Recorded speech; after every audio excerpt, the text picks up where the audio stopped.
Hey everybody, Dr. Osier here. Ooh, that does not know how to spell my last name on the closed captions, but that's okay. Dr. O? Close enough. Anyway, today we're going to talk about forensics, and I'm super excited because this is a topic that I think is really cool.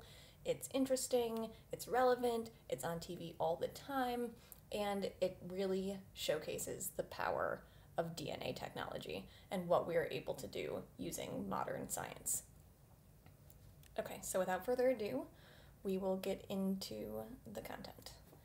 First, we're going to talk about forensics and DNA sort of broadly as it relates to what types of samples we might be looking for, what types of reference samples are used to find a match and determine that a suspect is in fact the perpetrator, or on the other side, exonerates the suspect and makes it clear that the person was not the perpetrator.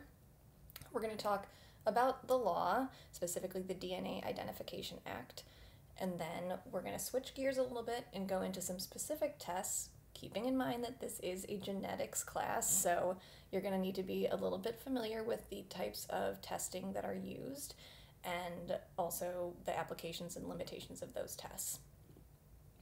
Then we're going to go into the relevance of forensics for nursing, including some specialty roles that are available.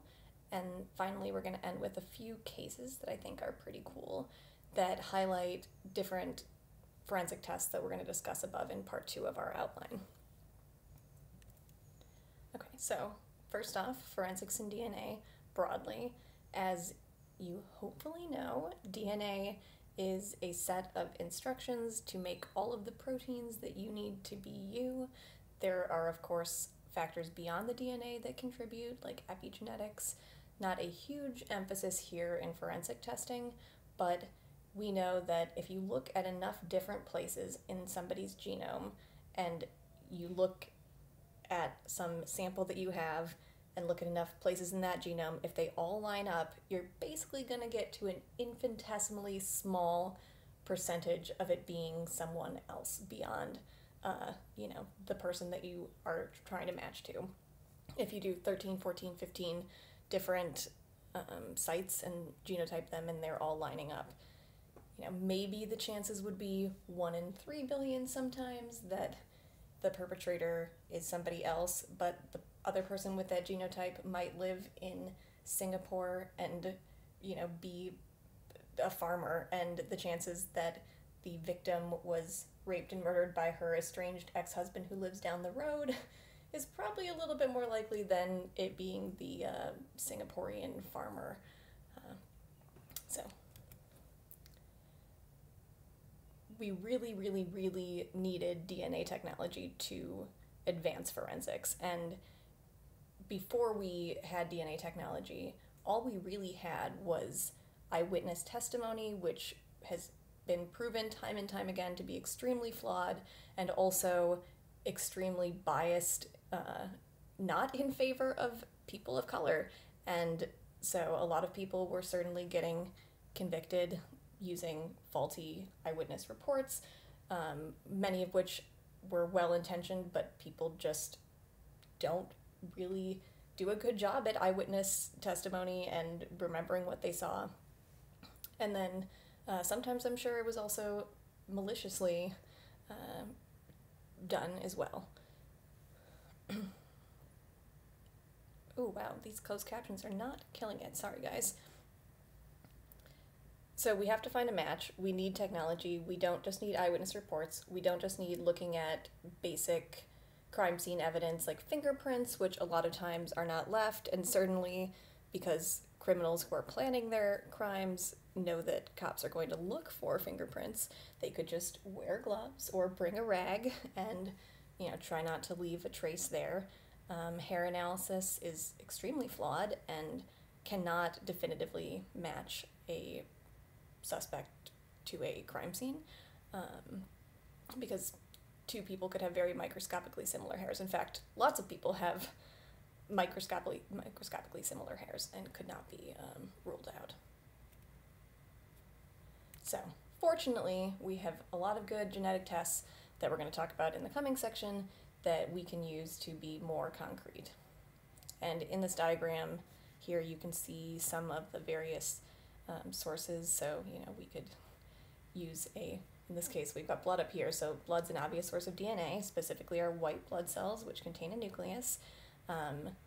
If there was somebody who had overdosed or had contracted some sort of disease from sharing needles, a needle might be a good source of additional evidence, if not to collect the blood. Any sort of skull or bone material, including teeth, would be a source of DNA that could be used. And then that, of course, would just supplement our other routine types of investigations and chemical tests and, testing for the presence of blood and things like that. Okay. So when we're looking at a crime scene, we have to figure out, sometimes we know who the victim is, it's very clear, right? There could be a body with a matching identification in the wallet, and it's at the family home, and the family positively identifies the body, and so we know who the victim is. And usually we're trying to figure out who the perpetrator is. But in order to do that, we need to remove the victim's DNA as a possible source of contributing DNA. If we find, we're looking on a knife or something, certainly if the victim was stabbed, the victim's DNA would be on the knife, but the perpetrator's blood might also be on the knife, or maybe some skin cells, some squamous cells on the handle of the knife, something like that. So usually we know the victim, we're trying to figure out the perpetrator, and so we want to rule out the DNA that the victim already has. Of course, sometimes we don't know who the victim is because it's a John Doe or a Jane Doe case, and in that case we could use DNA testing to match it to relatives of the potential missing persons and figure it out that way. So we're basically looking on the victim, typically in a case where the victim is known and the perpetrator is not, looking for evidence of the perpetrator's DNA. Good sources of that are often, but certainly not limited to, underneath the fingernails, especially if there were signs of a struggle, in the vagina or rectum, especially in cases of rape or sexual assault. There might be body fluids, including saliva or semen, or vaginal fluid on a victim potentially that is not their own. And then a test of the Y chromosome that we will talk about in the coming slides is very handy when the victim is female, because of course females have 2 X chromosomes and no Y chromosomes. So the presence of a Y chromosome on the victim would be from the perpetrator most likely, although, as acknowledged down here at the bottom of the slide, there are some serious confounders there. It could be the roommate, it could be other intimate partners. There was a international case about Amanda Knox, who was a U.S. student studying abroad, and her roommate was murdered, and she was basically assumed to have been the perpetrator based off of, her presence in the apartment, and she was eventually gone through a number of additional legal battles. You can watch the documentary if you want, but it's definitely a unclear case due to the just their relationship as roommates. So beyond looking for the perpetrator's DNA on the victim, if there is none, maybe the perpetrator just shot the victim from afar and didn't touch them, and there's no DNA on the victim himself or herself or themselves. So other things you could look for at the crime scene would be things like bottles. If somebody's drinking out of a bottle, they're putting their DNA on it. Forks, knives, cigarettes, just people spitting on the street, hawking a loogie, whatever, gross. Facial tissues, Kleenexes, condoms. If that was why there's no DNA inside of a female rape victim, they might have used a condom if you could find that. Fingernail clippings, all sorts of weird stuff could just be around. Cigarettes is a big thing. Yes, I already mentioned that. Lots of people smoke, so keep your butts to yourselves if you're going to commit a crime. That's my advice. Don't quote me on that. I say with closed captioning on.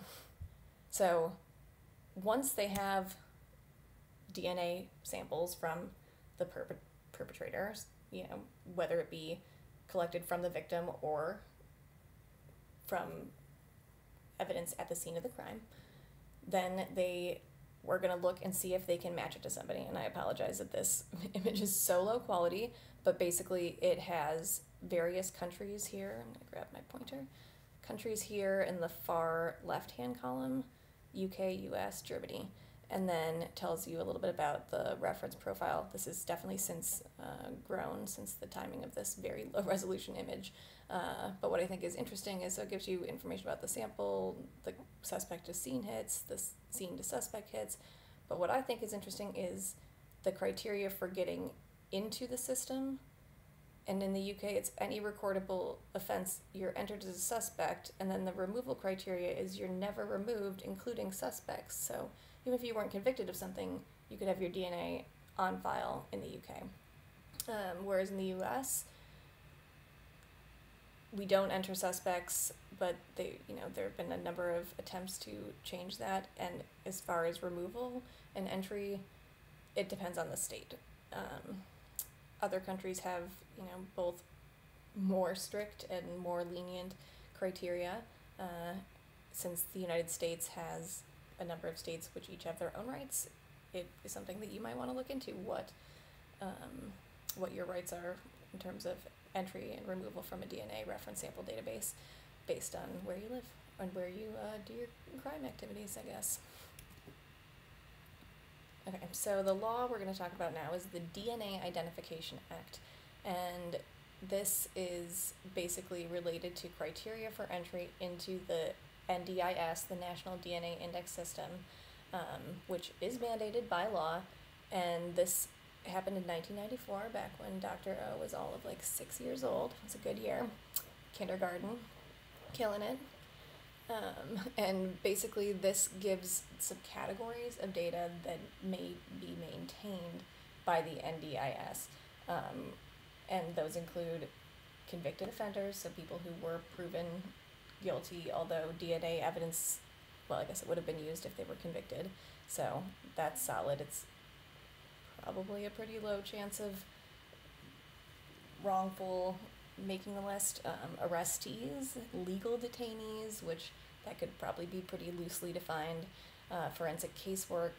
Fortunately, unidentified human remains, which is good because it means that we could one day match a skull or something to a person via their toothbrush or their children or their other relatives' DNA.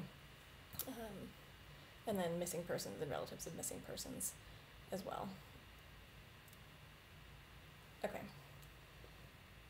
That was enough of an introduction. Now we're going to talk about some specific tests, but I'm going to go easy on the details with you and just focus on what I think is important. I want you to have a big sort of takeaway that there are a lot of tests and they each have their own limitations and strengths, and that certain ones are good for certain things in particular, and I will try to emphasize those points.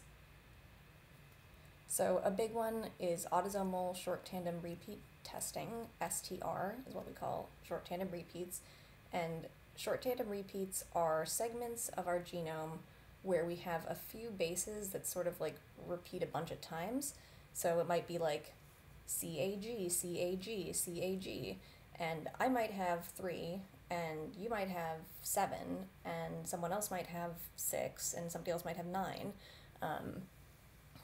And since it's autosomal, that means they're on our numbered chromosomes, and 1 through 22. This picture is a little bit inaccurate because it also shows X and Y, because in CODIS they use an STR panel that is not strictly autosomal. It also includes one X and one Y profile. And this test has a lot of different applications. Since this is a forensics lecture, we'll start with identification of a perpetrator, also identification of a perpetrator identification, body identification, and then sibling relationships, including both full and half siblings. One limitation in terms of the sibling relationship testing is that there are these alleles that are tested, they're like obligate in the test. You don't get to pick different ones usually. It certainly complicates things. It would greatly slow it down. And so not all siblings share all alleles, and there could be difficult to determine if somebody is in fact related just looking at the specific short tandem repeats that are examined in these types of tests. Likewise, variation in the population at large can be a confounding factor, especially with low quality samples. However, as you increase the number of alleles that you test for, the certainty also increases. Then we've got Y-linked STR testing, which is one of my favorites. You see it all the time on forensic shows because it's especially useful in sexual assault cases, you know, the majority of which have female victims, although certainly not all cases do. But when it does, this can be quite handy. So the limitations would be it's complicated by the haploid nature of the Y chromosome. You know, basically there's only one Y chromosome in men, whereas for all other chromosomes, 1 through 22 and X in females, we have 2 copies. And obviously it only comes from dad, so there are some limitations there, which one thing is that all male relatives can share an identical profile for several generations, and so just using YSTR testing couldn't definitively determine that it was one particular man. It could have been his father or his brother or his, you know, somebody, basically grandfather. So, you know, that in mind, there are some other clues regarding the crime, perhaps, that would determine if it was, you know, the 6-year-old baby great-grandchild, or more likely to be like the, you know, 20s, 30s, 40s, 50s people in the family. That narrows it down a little bit, depending on the nature of the crime, perhaps. And then another thing is that there are sort of some population inferences. We're not going to get into that. It's not a big focus of this class. But some things that you can do with it is paternity testing of male children. So if you have a baby boy, we know where he got his Y chromosome from, right? It's going to be dad. And the paternity of a child is certainly not always known. So there's one, you know, good application if you don't know who your father is, or you're trying to determine if you were adopted or born out of wedlock or something. That might be handy. As I mentioned before, the big one is crimes committed against biological females, people who were assigned female at birth, that were committed by somebody who has a Y chromosome. And then also determining sibling relationships between males, because as I mentioned over here, we do have male relatives sharing YSTR profile. We know that both of those brothers would have inherited the Y chromosome from their father. Okay. So just like we can do a sort of standalone test of the Y chromosome, we can also look at the X chromosome, and this is limited in that it can't detect half-sibling relationships that are paternally related, because obviously dad gave a Y. I guess certainly for male siblings, male half-siblings, this would not work. Dad would give an X to both girls, so that could be useful. It can detect sibling relationships between females, and it gives you a test for the maternal X chromosome. It's basically there's only one version of the test which is viable for siblings of opposite sexes as it relates to the maternal X chromosome, and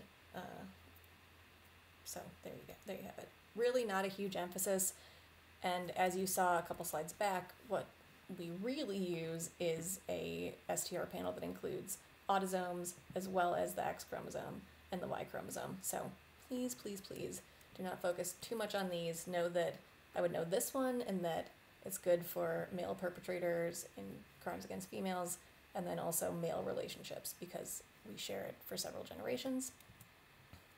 And then here I would just focus on this, that you can detect female sibling relationships.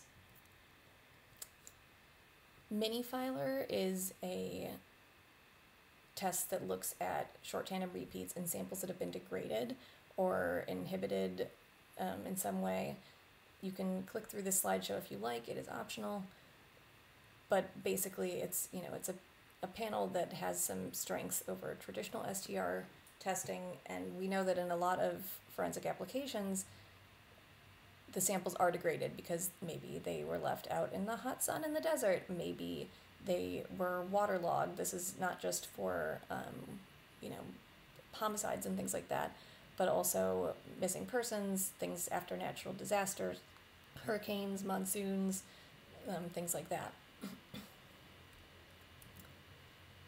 STR paternity testing is a major application of DNA technology, and basically as long as there has been some sort of patriarchal system by which things get passed down, people have been concerned about paternity, but we did not always have the technology to scientifically prove whether or not somebody was the father until relatively recently in the course of human history. We had some hunches, but and then again, why STR is good for identification of male perpetrators against female crimes. I'm going to say that like 100 times. Hint, hint. Okay. So here you see the profile of the female. So she's got peaks here and here. We see the male DNA profile and then some crime scene evidence. And we can isolate and amplify the Y chromosome. And you can see on the female victim there's no signal because she doesn't have a Y chromosome. But then the suspect and the crime scene evidence have the identical Y chromosome profile there. Okay, here's a little whodunit for you. So here's all of our little short tandem repeats, and when you run DNA through a gel,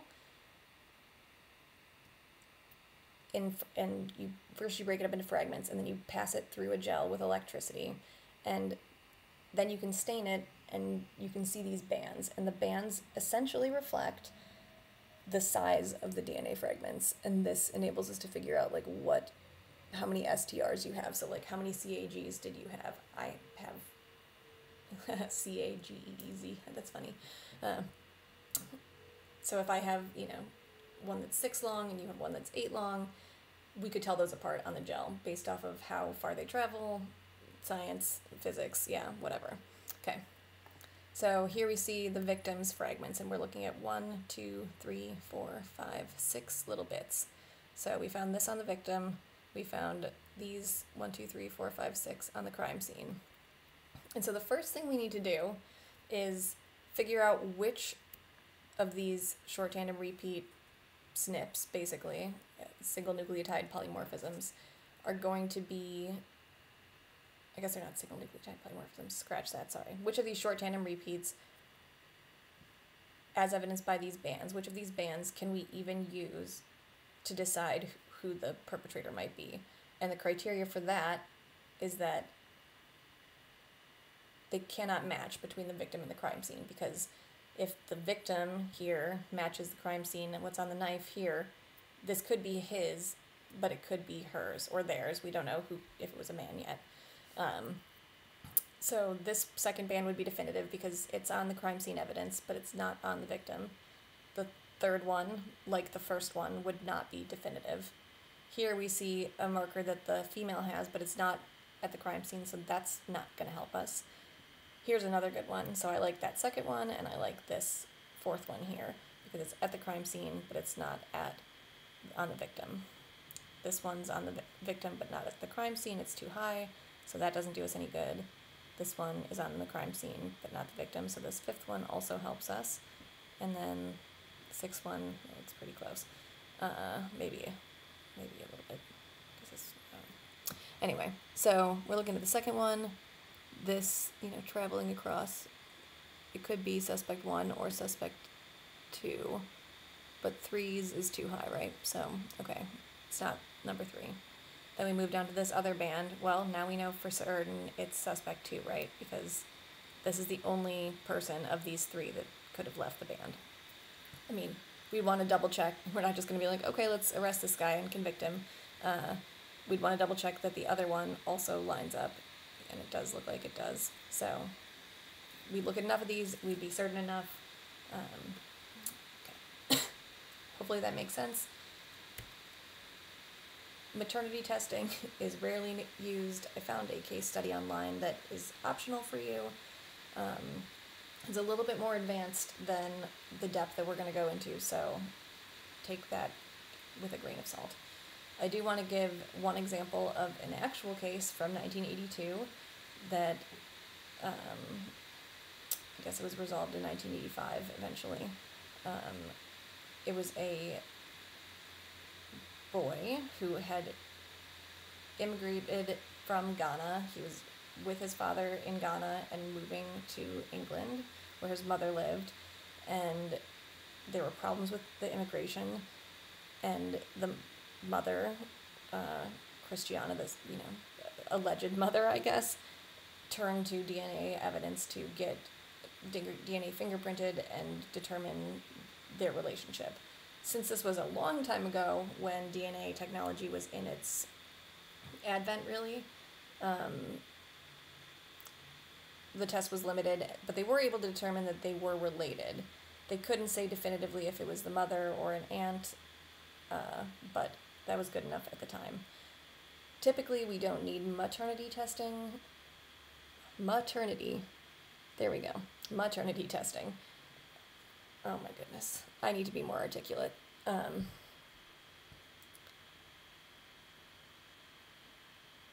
Anyway, so typically we know who the mother is because, labor, birth, all that. But sometimes in the cases of adoption or estrangement or weird immigration cases, we need maternity testing. But that's why we didn't focus too much on that XSTR test. So now I want to talk a little bit about nurses and what a critical role we play as a profession in DNA technology. So first of all, we compassionately obtain consent for forensic samples. We collect that evidence in ways that maintain patients' dignity, and we document the chain of custody, because if it wasn't documented, it wasn't done, and if the chain of custody is unknown, evidence could not be admissible in court, and that would be a big problem.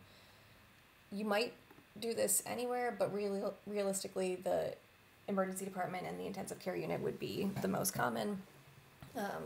Potentially some sort of public health or public defending related job, or the military as well. But you never know, maybe primary care. So nurses collect evidence, and sometimes they don't collect evidence. And this picture in the middle is Nurse Wubbles from Utah, who made national news when she was arrested for refusing to take a blood sample for a police officer it was actually a tox screen, not a DNA test. But, likewise, you need generally a warrant to obtain genetic, tests for people, or in this case, she felt she needed a warrant to obtain tox screen, and she was arrested. But you need to know your rights and your patient's rights so that you can do the right thing. And in this case, the right thing was to get arrested, and she was, has since been cleared for standing up for her patient and, in compliance with the law. But since then, actually very recently in the grand scheme of things, on June 27th, 2019, the Supreme Court of the United States upheld a Wisconsin state law that basically says that if you are driving on public roadways, you have given your express and implied consent to have your blood drawn if the police believe that you've been driving while intoxicated. And so now a tox screen would be lawful without a warrant. The more you know. Be sure to, stay apprised of what's happening in the world, because this will affect your practice, and this information doesn't always, come out in invoice or, listserv, or one of those little, what do they call those things? The training session at the hospital. In service, there we go.